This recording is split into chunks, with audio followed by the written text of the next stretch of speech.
ഗൾഫിൽ പോയി ജോലി ചെയ്യാനും പറ്റത്തില്ല. അങ്ങനെയല്ല മൈത്രേയൻ ചെയ്യുന്ന സ്റ്റെപ്പ് അങ്ങനെയല്ല. ഇപ്പൊ മൈത്രേയൻ ഇത് തർക്കത്തിൽ യൂസ് ചെയ്യുന്ന ഒരു ലോജിക്കൽ ഫാലസിയാണ്. ഇതിനെ ഫോൾസ് അനാലജി എന്നാണ് പറയുക. ഞാൻ നാളെ ഒരാളെ കൊന്നിരിക്കട്ടെ, ഹാഷ്മിനോട് ചോദിക്കുന്നു രാഹുൽ കൊന്നത് ശരിയാണോ? പരശുരാമൻ കൊന്നിട്ടില്ല. ഇത് എന്ത് പറ്റുമെന്ന് പറഞ്ഞാൽ ഫോൾസ് അനാലജി. പട്ടാളക്കാരൻ കൊന്നില്ലേ? കോണ്ടെക്സ്റ്റ് ഇല്ലാതെ ഒരു കാര്യത്തെ വേറൊന്നുമായി കമ്പയർ. ഇപ്പം തന്നെ നോക്കൂ, മകൾക്ക് വിഷമമായില്ലോ എന്ന് ചോദിക്കുമ്പോൾ അവളെ സ്കൂളിൽ പഠിക്കാൻ കൊണ്ടുപോയതുമായിട്ട് കമ്പയർ ചെയ്യുന്നത് എന്ത് ബന്ധമാണ്? ഇത് ഫോൾസ് അനാലജി. അതായത് തെറ്റായ താരതമ്യം മൂലം തെറ്റിദ്ധാരണ ഉണ്ടാക്കുന്നു എന്നുള്ളതാണ്. അദ്ദേഹത്തിന്റെ സ്വാതന്ത്ര്യമാണ് അദ്ദേഹം കുടുംബത്തെ എന്ത് ചെയ്യുന്നു എന്നുള്ളത്. ഒരൊറ്റ വരിയിൽ ശാസ്ത്രം എന്ത് പറയും? University of British Columbia 2012.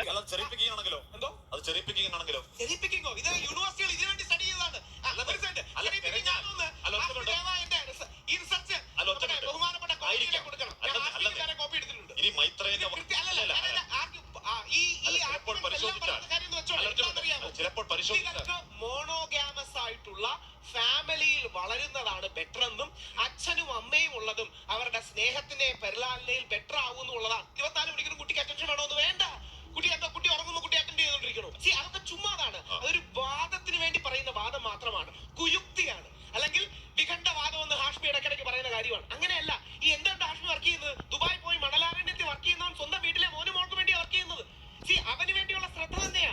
ഇതാ കുട്ടി മനസ്സിലാവും. എന്റെ അച്ഛൻ വർഷങ്ങളോളം ഈ മണലാരണ്യത്തിൽ പോയി പണിയെടുക്കുന്ന എനിക്ക് വേണ്ടിയെന്നുള്ള തിരിച്ചറിവുണ്ട്.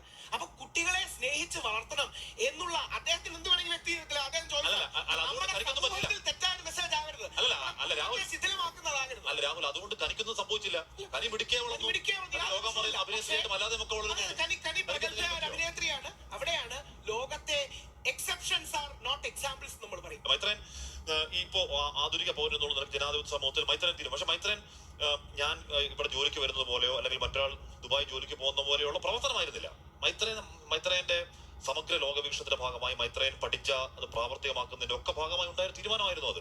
20 വയസ്സ് വരെ കരിയെ വളർത്തി കഴിഞ്ഞാലേ പിന്നെ ഒരു സാധനം വേവിച്ച് കഴിഞ്ഞിട്ട് പിന്നെ വേവിച്ചാൽ കരിഞ്ഞു പോകും. അല്ല മൈത്രേയൻ, ഞാൻ കഴിഞ്ഞിട്ടുണ്ട്. ഇപ്പം ഇതേ സീറ്റിൽ ജയശ്രീ പറയുന്നുണ്ട് മൈത്രേയന്റെ തീരുമാനം നേരിട്ടറിയാത്തതിലുള്ള സങ്കടം പറയുന്നുണ്ട്. അത് മാത്രമല്ല അതിനുശേഷം 2 വർഷത്തോളം അതിന്റെ ഷോക്കിൽ കൂടി കടന്നുപോയ കാര്യമൊക്കെ ജയശ്രീ ഇതേ വേദിയിൽ തന്നെ പറഞ്ഞതാണ്.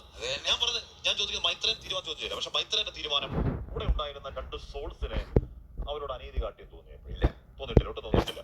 അല്പം പോലും ചെയ്തിട്ടില്ല. പിന്നെ എന്തുകൊണ്ടാണ് ജയശ്രീക്ക് അത് പറയേണ്ടി വരും? ജയശ്രീക്ക് വിഷമം വരുന്നതിനകത്ത് എന്താ ഒരു പ്രശ്നം?